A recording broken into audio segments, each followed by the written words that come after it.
আসসালামু আলাইকুম। আমি হামিমায়ন চলে এসেছি পরিমাণগত রসায়নের দ্বিতীয় লেকচার নিয়ে। তো এখানে আমরা অ্যাসিড বেস সংক্রান্ত যেই টাইট্রেশন রিলেটেড যে ম্যাথগুলো আছে এবং প্রবলেমগুলো আছে সেগুলো দেখার চেষ্টা করব। তো মূলত এখানে আমাদের যে জিনিসটাতে ফোকাস করতে হবে, প্রথমে অ্যাসিড ক্ষার আগে চিনতে হবে। সো অ্যাসিড ক্ষার কি? আমরা অ্যাসিড বা ক্ষার বলতে যেটা বুঝবো, যে আমরা নর্মালি জানি যে অ্যাসিড মানে হচ্ছে তার সংকেতে অবশ্যই হাইড্রোজেন পরমাণু থাকবে, তবে সেটা কোথায় থাকবে? যদি অজৈব অ্যাসিড হয় তাহলে সেটা সংকেতের শুরুতেই থাকবে। কেন আমি এভাবে অজৈব অ্যাসিডের জন্য উল্লেখ করে বললাম যে সংকেতের শুরুতেই থাকবে, তার মানে সংকেতের শেষেও কি হতে পারে? এই প্রশ্ন, এই মিস্ট্রিটা তোমাদের কাছে আমার রইল। তো আমরা অজৈব অ্যাসিড নিয়েই মূলত আসলে আলোচনা করছি এখন। তো অ্যাসিড আমরা এভাবে মূলত চিনে থাকি, যেমন আমাদের পরিচিত কিছু অ্যাসিড যদি আমি বলি, যে এখানে আমি কিছু লিখে রেখেছি: HCl, HNO3, H2CO3, H2SO4, H2SO3 and H3PO4। So এই যে অ্যাসিডগুলো আমরা কম বেশি কিন্তু এটা খুবই ফেমাস বা পরিচিত, আমরা জেনে থাকি। তো এর ক্ষেত্রে আমরা যখন ম্যাথ করতে যাব তখন তুল্য সংখ্যা কনসেপ্টটা খুবই কাজে লাগবে। তো তুল্য সংখ্যা আমি একটু পরে যাচ্ছি। এবং ক্ষার কাকে বলে? ক্ষার আমরা জানি যে ধাতব অক্সাইড এবং ধাতব হাইড্রোক্সাইডকে একত্রে ক্ষার বলে। তো যেহেতু এখানে দেখতে পাচ্ছি এটা একটা হাইড্রোক্সাইড, অবশ্যই এটা একটা ক্ষার। এখানে যেহেতু দেখতে পারতেছি এটা একটা অক্সাইড, তাহলে অবশ্যই সে একটা ক্ষার হবে। এখন আমাদের অ্যাসিড বেস সংক্রান্ত টাইট্রেশন নিয়ে যদি আলোচনা করতে চাই, তাহলে কিন্তু অবশ্যই আমাকে ম্যাথ পারতে হবে। সো ম্যাথ পারার জন্য আমাকে অবশ্যই তুল্য সংখ্যা কনসেপ্টটা খুব ইজিলি করতে হবে। আমরা এইচএসসিতে এই সেম ম্যাথগুলোই কিন্তু হাফ পেজ, এক পেজ, আরও অনেক বেশি পরিমাণ জায়গা অনেক সময় লাগে। সো সেই কাজগুলো এখন আসলে এত বেশি পরিমাণ জায়গা নিয়ে করা যাবে না, তার কারণ আমাদের কিন্তু এখন খুবই স্বল্প সময় ভার্সিটিতে, তো খুব স্বল্প সময়ের মধ্যে সেই জিনিসগুলো করতে হবে। সো এই জন্য আমার এই সূত্রটা দিয়ে এক লাইনে আমার ম্যাথগুলো হয়ে যাবে, এক বা দুই লাইনে হয়ে যাচ্ছে। তো এইটা আমরা একটু পরে আসতেছি, আগে আমরা তুল্য সংখ্যাটা বুঝে আসি। অ্যাসিডের জন্য তুল্য সংখ্যা একভাবে আমরা চিন্তা করি, ক্ষারের জন্য তুল্য সংখ্যা একভাবে চিন্তা করি। তো অ্যাসিডের ক্ষেত্রে আমরা কীভাবে চিন্তা করি? সংকেতে যতটি হাইড্রোজেন পরমাণু থাকবে। তো এটা কি আসলেই টু দ্য পয়েন্টে সবসময় খাটবে? হ্যাঁ, কিছু লিমিটেশন আছে, সেটা আপাতত তোমার না জানলেও চলছে। তবে মোটামুটি তোমাদের যেই অ্যাসিডগুলো আছে তোমরা চোখে দেখো, কম বেশি আমার এই কথা দিয়েই সেটা তোমরা সলভ করতে পারবা। সো সংকেতে যতটি হাইড্রোজেন পরমাণু থাকে, সো HCl, এখানে আমরা দেখতে পাই যে সংকেতে আসলে একটি হাইড্রোজেন পরমাণু আছে, তাই এর তুল্য সংখ্যা E=1। HNO3 নাইট্রিক অ্যাসিড, তাই এখানে সংকেতে হাইড্রোজেন পরমাণু আছে একটি, তাই নাইট্রিক অ্যাসিডের অ্যাসিড হিসেবে তুল্য সংখ্যা 1। হ্যাঁ, আপনি নাইট্রিক অ্যাসিডের অ্যাসিড হিসেবে তুল্য সংখ্যা কেন বললেন? তাহলে কি এর অন্য কিছু হিসেবেও তুল্য সংখ্যা থাকতে পারে? হ্যাঁ, থাকতেই পারে। তো সেটা আমরা পরবর্তীতে আলোচনা করব। তার কারণ নাইট্রিক অ্যাসিডের ক্ষেত্রে আমরা তার জারণ ক্রিয়াও দেখে থাকতে পারি। সো সে জারণ বিজারণেও কিন্তু আসলে অংশগ্রহণ করতে পারে। সো সেই হিসেবে তার ভিন্ন আচরণ আমরা পাবো। তো H2CO3, এটাকে আমরা বলছি কার্বনিক অ্যাসিড। তো এখানে আসলে হাইড্রোজেন পরমাণুর সংখ্যা 2, তাই এখানে তুল্য সংখ্যা হয়ে যাবে 2। সিমিলার ওয়েতে H2SO4, H2SO3, H3PO4, sulphuric acid, sulphurous acid এবং ফসফরিক অ্যাসিডের জন্য আমরা একইভাবে এইখান থেকে অ্যাসিডের জন্য তুল্য সংখ্যাটা বের করতে পারি। ক্ষারের ক্ষেত্রে তাহলে তুমি এখন বলতে পারো, ভাইয়া আপনি অ্যাসিডকে যেহেতু হাইড্রোজেন পরমাণুর সাপেক্ষে ডিফাইন করছেন, তাহলে ক্ষারকে কি আপনি OH মাইনাসের সাপেক্ষে ডিফাইন করবেন? অ্যান্সার হচ্ছে না। কেন করব না? তার কারণ হচ্ছে, আমরা খেয়াল করে দেখো, তুমি সোডিয়াম হাইড্রোক্সাইডকে যদি OH এর রেসপেক্টে চিন্তা করো তুল্য সংখ্যার ব্যাপারটা, তাহলে বলবা যে হ্যাঁ এখানে OH আছে একটা, ওকে ফাইন, ভালো। এখানে MgOH2, এখানে OH আছে 2টা, তো ঠিক আছে, এটা দিয়ে তোমার মিলবে। কিন্তু পরবর্তীতে এই যে MgO, CaO, সোডিয়াম কার্বনেট, তো এগুলো ক্ষেত্রে কিন্তু আসলে তোমার OH-টা থাকছেই না। তো তুমি এখানে আসলে কীভাবে তখন ডিল করবা? সো অবশ্যই সেই ক্ষেত্রে আমাকে এই কনসেপ্টটা, অর্থাৎ OH দিয়ে ক্ষারের তুল্য সংখ্যা বের করা যাবে না। সো কীভাবে বের করতে হবে? ধনাত্মক মূলকের মোট চার্জ যত, তো ধনাত্মক মূলকের মোট চার্জ যত, সেই ক্ষারের তুল্য সংখ্যা তত। সো ধনাত্মক মূলক এখানে কি? আমরা যদি এখানে কাউন্ট করি যে সোডিয়াম প্লাস এখানে থাকবে, সো ধনাত্মক মূলক এখানে +1 হচ্ছে চার্জ, তাই তার তুল্য সংখ্যা হবে 1। MgOH2, এখানে ধনাত্মক মূলক আমরা পাবো Mg2+, তাই তার তুল্য সংখ্যা হবে 2। ঠিক একইভাবে MgO, তো এখানে ধনাত্মক মূলকটা কত? Mg2+, তাই তার তুল্য সংখ্যা হচ্ছে 2। এখন যদি আমি তোমাদেরকে এখানে বলতে চাই Na2SO3, এখানে ধনাত্মক মূলক সোডিয়াম প্লাস অর্থাৎ Na+, কিন্তু তার পরিমাণ কত? 2টা আছে, তাই মোট চার্জ দিয়ে আমাকে কিন্তু এখানে জিনিসটা কনসিডার করতে হবে। সো মোট চার্জ কত হবে? সোডিয়াম প্লাস আছে একটি, সো এখানে সোডিয়াম প্লাসের চার্জ হচ্ছে +1, কিন্তু আছে কয়টি? 2টি। সো 2 আর 1 গুণ করলে হবে 2। এর পরবর্তীতে ক্যালসিয়াম কার্বনেটের তুল্য সংখ্যা কত হবে 2। সো এইভাবে আমরা অ্যাসিড এবং ক্ষারের তুল্য সংখ্যাগুলো বুঝতে পারলাম। তো আমাকে ম্যাথ করার ক্ষেত্রে এই ব্যাপারগুলো একটু বুঝতে হবে, যেমন m/8 এটা মানে কি বোঝায় 1/8 মোলার। তো এটা কেন দেখাইলাম, অনেক সময় আমাদের এরকম থাকতেই পারে m/2 মোলার। তো m/2 মোলার মানে হচ্ছে 1/2 মোলার, ঠিক আছে। তো সেমি মোলার যদি শব্দটা এভাবে থাকে, তো সেমি মানে আমরা কিন্তু জানি, আমরা বলি না যে সেমি ফাইনাল মানে ফাইনালের অর্ধেক, তার মানে অর্ধেক মানে হাফ। তো সেমি মোলার মানে হচ্ছে 0.5 মোলার, ক্যাপিটাল এম মানে মোলার, সো মোলার ঘনমাত্রাকে বোঝায়, এই হচ্ছে ব্যাপার। তো ডেসিমোলার, তো ডেসিমোলার মানে হচ্ছে 0.1 মোলার, এটা বোঝাচ্ছে। সেন্টিমোলার মানে হচ্ছে 0.01 মোলার। তো এখন ডেসিমোলার দ্রবণকে আমরা পরীক্ষাগারে অনেক বেশি পরিমাণে ব্যবহার করি, ডেসিমোলার দ্রবণকে পরীক্ষাগারে অনেক বেশি পরিমাণে ব্যবহার করি। তো এই প্রশ্নটা অনেক বেশিবার আসা একটা প্রশ্ন, তাই তোমাদেরকে জিনিসটা বললাম।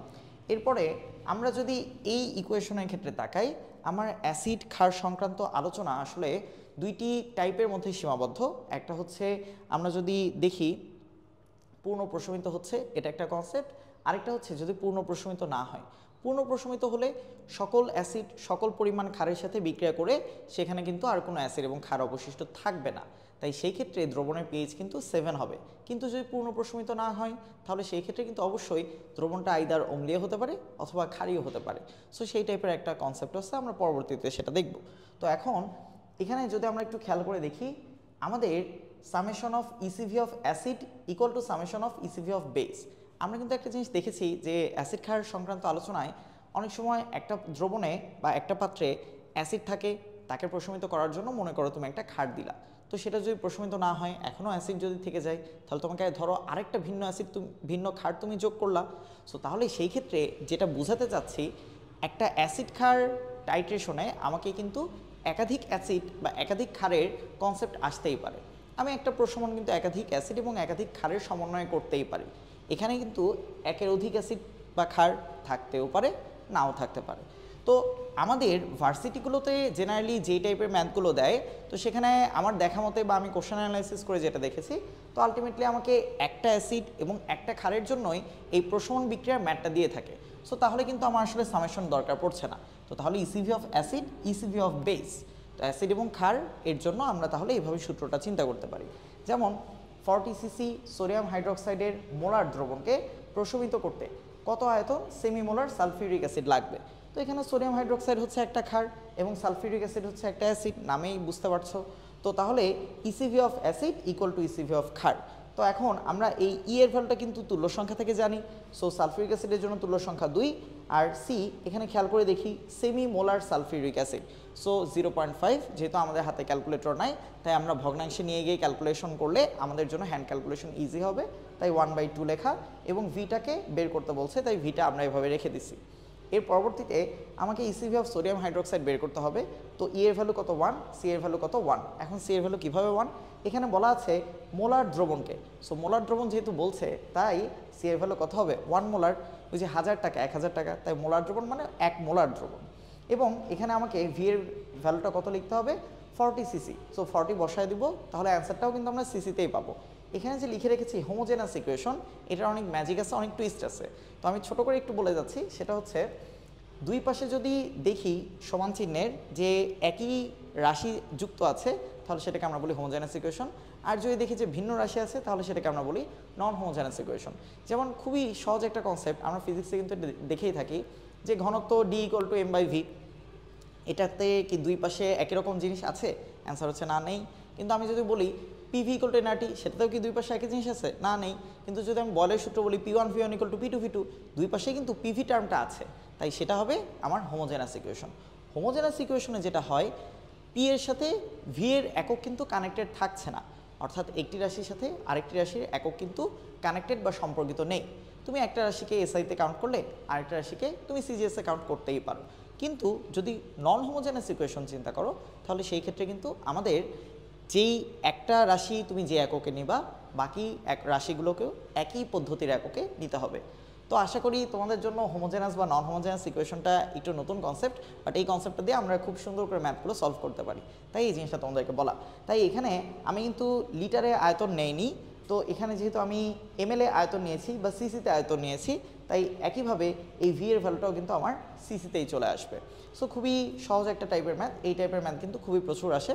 তো এর পরবর্তীতে আমরা যদি এরকম কিছু ম্যাথ দেখি যেটা আমাদের অ্যাসিড ক্ষার সংক্রান্ত, কিন্তু হচ্ছে যদি পূর্ণ প্রশমিত না হয়, সো পূর্ণ প্রশমিত না হলে আমরা কিভাবে বুঝবো সেই ক্ষেত্রে পূর্ণ প্রশমিত হচ্ছে নাকি হচ্ছে না, বা দ্রবণের প্রকৃতি আলোচনা করতে যদি বলে সেই ক্ষেত্রে আমরা কিভাবে করব। যদি আমাকে বলে যে 0.5 মোলার সোডিয়াম হাইড্রোক্সাইড এর কতটুকু, এর হচ্ছে 20 সিসি দেওয়া আছে, এর সাথে যদি আমি মিশ্রিত করি, কাকে মিশ্রিত করতে যাচ্ছি, এর সাথে আমি মিশ্রিত করতে যাচ্ছি 0.1 মোলার সালফিউরিক অ্যাসিডের 15 সিসি, তাহলে তোমার কাজ কি হবে? যদি তোমাকে বলে যে দ্রবণের প্রকৃতি নির্ণয় করো, সো সেই ক্ষেত্রে দ্রবণের প্রকৃতি নির্ণয়ের জন্য তুমি আলাদা করে প্রত্যেকটার জন্য ইসিভি বের করবা, ইসিভি অফ অ্যাসিড, ইসিভি অফ বেস। তো তাহলে যদি আমি দ্রবণের প্রকৃতি শুধুমাত্র বের করতে চাই কোনো ক্যালকুলেশন ছাড়া, তাহলে আমরা কি করব, ই এর ভ্যালু কত, এ অ্যাসিডের জন্য এখানে আছে সালফিউরিক অ্যাসিড, আমরা একটু আগে দেখেছি তার তুল্য সংখ্যা 2, এবং সি এর ভ্যালু কত 0.1, তার মানে 1/10। এরপরে ভি এর ভ্যালু কত 15 সিসি, তার মানে আমি যদি এখান থেকে ক্যালকুলেট করি তাহলে কিন্তু আমি বলতেই পারি 15 দুগুণে 30, 30/10, এখানে আসবে 3। সো এটা কি 3 ml বা 3 সিসি কিছু হবে না, এটা কিন্তু কোনো একক আমরা লিখব না। এর পরবর্তীতে ইসিভি অফ বেস যদি লিখতে চাই, সো ই এর ভ্যালু কত, ই এর ভ্যালু 1, এখানে ক্ষার হচ্ছে সোডিয়াম হাইড্রোক্সাইড, সি এর ভ্যালু কত 0.5, দ্যাট মিনস হচ্ছে হাফ। ভি এর ভ্যালুটা কত, ভি এর ভ্যালু কিন্তু দেওয়া আছে 20 সিসি, সো আমরা দেখেই বুঝতে পারছি এখানে কত আসবে, এখানে ভ্যালুটা কিন্তু 15 আসছে। সো 15 যেহেতু আসছে, সো তাহলে আমরা এই জিনিসটা কিন্তু খুব ইজিলি বুঝতে পারছি যে এখান থেকে আমার ইসিভি অফ অ্যাসিড এই ভ্যালুটা কিন্তু কম এবং ইসিভি অফ বেস এই ভ্যালুটা কিন্তু বেশি। তাই যেহেতু বেসের ইসিভি এর ভ্যালুটা বেশি, তাই আমরা বলবো যে দ্রবণটা অবশ্যই ক্ষারীয় হবে, দ্রবণটা অবশ্যই ক্ষারীয় হবে। এর পরবর্তীতে যদি আমাকে বলে যে দ্রবণের ঘনমাত্রাটা বের করো, তাহলে আমরা যেটা করব সেটা হচ্ছে ইসিভি অফ, যেটা আমরা আলাদা করে বের করলাম, বড়টা থেকে ছোটটা বাদ দিব, তাহলে ইসিভি অফ বেস থেকে ইসিভি অফ অ্যাসিড বাদ দিচ্ছি এবং একটা ইকুয়াল লিখব। ইকুয়াল লেখার পরে ইসিভি অফ অবশিষ্ট দ্রবণ, অবশিষ্ট মানে এখন যে পরিমাণে বাকি আছে। তো আমরা এটা আশা করি বুঝতেই পারছি যে এখানে কিন্তু আসলে অতিরিক্ত পরিমাণে কে থেকে যাবে, অতিরিক্ত পরিমাণে ক্ষার থেকে যাবে, তাহলে দ্রবণটা অবশ্যই ক্ষারীয় হবে। তো তাহলে এখানে কোন ক্ষার থেকে যাচ্ছে সেটাও কিন্তু আমি কনফার্ম, ছিল আমার একটা ক্ষার সোডিয়াম হাইড্রোক্সাইড, তাহলে তার জন্যই অবশিষ্ট দ্রবণ আমি চিন্তা করব। তো ই এর ভ্যালু সেক্ষেত্রে 1 হবে, সি এর ভ্যালুটাই আমি বের করব, ভি এর ভ্যালু কত হবে 20 + 15, দ্যাট মিনস 35 হবে, তাহলে সি এর ভ্যালুটা আমি এখান থেকে বের করব। তাহলে ইসিভি অফ বেস এটার ভ্যালু কত পাইছিলাম 15, ইসিভি অফ অ্যাসিড এটার ভ্যালু কত পাইছিলাম 3, সো এখান থেকে আমি বের করতে পারি 12/35 এত মোলার হবে সি এর ভ্যালু, অর্থাৎ অবশিষ্ট দ্রবণের যে মোলার ঘনমাত্রা। সো যদি বলে যে দ্রবণটি কী প্রকৃতির হবে, তাহলে আমরা শুধু অতটুকুই কমেন্ট করব, আর যদি বলে যে দ্রবণটির যে ঘনমাত্রা, অবশিষ্ট দ্রবণের ঘনমাত্রা কত, তাহলে আমরা সেটাও বের করতে পারবো। এই মূলত হচ্ছে আমাদের অ্যাসিড ক্ষার সংক্রান্ত আলোচনা।